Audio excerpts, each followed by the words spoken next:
So hello guys, welcome to our channel Medico Astra. मी शिवशंकर पिसे आपल्या या चॅनलवरती मनापासून स्वागत करतो आणि या व्हिडिओला सुरुवात करतो। तर आपण या व्हिडिओमध्ये एक महत्त्वाचा टॉपिक कव्हर करणार आहोत। त्यामध्ये आपण आज बघणार आहोत what is BSc nursing and their scope, आणि 2024 मध्ये आपण BSc नर्सिंगला ॲडमिशन घेतलं पाहिजे किंवा नाही। तर पहिले आपण बघूयात व्हॉट इज BSc नर्सिंग। तर BSc नर्सिंग हा 12th नंतर एक ग्रॅज्युएटिंग कोर्स आहे, ज्यामध्ये ॲडमिशन घेण्याकरता आपल्याला महाराष्ट्रामध्ये महाराष्ट्र नर्सिंग CET दिलेली पाहिजे।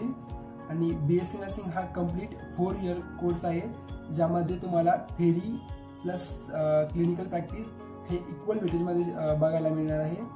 आणि BSc नर्सिंग हा एक प्रोफेशनल कोर्स आहे, ज्यामध्ये तुम्हाला एकदम बेसिकपासनं एकदम ट्रेन नर्स बनवण्यात येईल।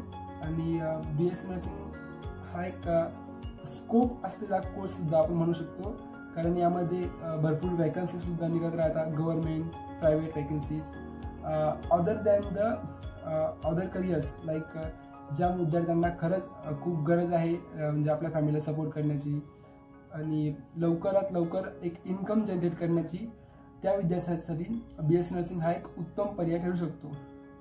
तर 2024 मध्ये आता खूप कॉम्पिटिशन वाढले या गोष्टीमध्ये, कारण खूप सारे कॉलेजेस आलेत, खूप साऱ्या जागा वाढल्या आहेत आणि मुलांची संख्या सुद्धा वाढली आहे आता कोर्समध्ये। पण असं काही नाही आहे, जर तुमच्यामध्ये विलिंगता असेल, खरंच काहीतरी करण्याची इच्छा असेल, तर तुम्ही नक्की BSc नर्सिंग या कोर्सला ॲडमिशन घेऊ शकता। आणि असं नाही आहे की या BSc नर्सिंग फक्त मुलीच करता, मुलेसुद्धा BSc नर्सिंग करता। हा पहिले लोकांचा मिथ होता, पण तो आता नाही आहे, कारण आता इक्वल पार्टिसिपेट आहे या कोर्समध्ये आणि नर्सिंग मुलेही तितक्याच आवडीने करतात। आणि एक गोष्ट सांगायची झालं तर व्हॉट इज अबाउट सिलेबस। तर BSc नर्सिंग हा एक कम्प्लीट प्रोफेशनल कोर्स आहे, ज्यामध्ये तुम्हाला 4 वर्ष कम्प्लीट थेरी, ज्यामध्ये तुम्हाला बेसिकपासनं एकदम हाय लेवलपर्यंत तुम्हाला थेरी शिकायला मिळेल। आणि त्यामध्ये तुम्हाला एक चांगली क्लिनिकल प्रॅक्टिससुद्धा मिळेल। म्हणजेच BSc नर्सिंग सोबतच म्हणजे ड्युरिंग युअर कोर्स तुम्हाला क्लिनिकलसुद्धा असणार आहे। त्यामध्ये तुम्ही ऑल टाईप्स ऑफ पेशंट कसे हँडल करायचे, त्यांना कुठली ट्रीटमेंट दिली जाते, त्यांना कुठली नर्सिंग केअर दिली जाते, याबद्दल आपण यामध्ये शिकतो।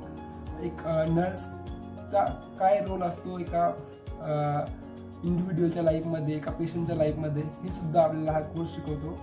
नर्स ही किती इम्पॉर्टंट काम तिच्या आयुष्यामध्ये प्ले करते, हे सुद्धा आपल्याला एक BSc नर्सिंग शिकवतं। आणि जर बघायचं झालं तर महाराष्ट्रामध्ये जर आपल्याला BSc नर्सिंगला ॲडमिशन घ्यायचं असेल, तर महाराष्ट्र नर्सिंग CET ही एक्झाम दिली पाहिजे। आणि या CET मध्ये जसा जसा विद्यार्थ्यांचा स्कोअर असेल, म्हणजे अबाव 95 असेल, अबाव 97 असेल, तर अशा विद्यार्थ्यांना गव्हर्नमेंट कॉलेजेस मिळण्याचे चान्सेस जास्त असतात। आणि ज्या विद्यार्थ्यांना थोडा कमी स्कोअर आहे, त्यांना सुद्धा सेमी गव्हर्नमेंट प्रायव्हेट कॉलेजेसमध्ये ॲडमिशन मिळू शकतं।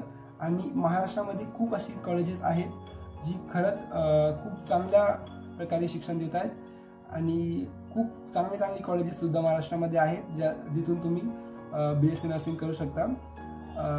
आणि या कोर्सबद्दल अजून सांगायचं झालं तर हा एक उत्तम स्कोप असलेला कोर्स आहे, आणि ज्यामध्ये तुम्हाला म्हणजे कुठल्याच क्वेरीज वगैरे जास्त येणार नाहीत। जेव्हा तुम्ही त्यामध्ये ॲडमिशन घ्याल, तेव्हा तुम्हाला ॲटोमॅटिकली त्या सिच्युएशनमध्ये ॲडॅप्ट होण्याची ताकद मिळून जाते।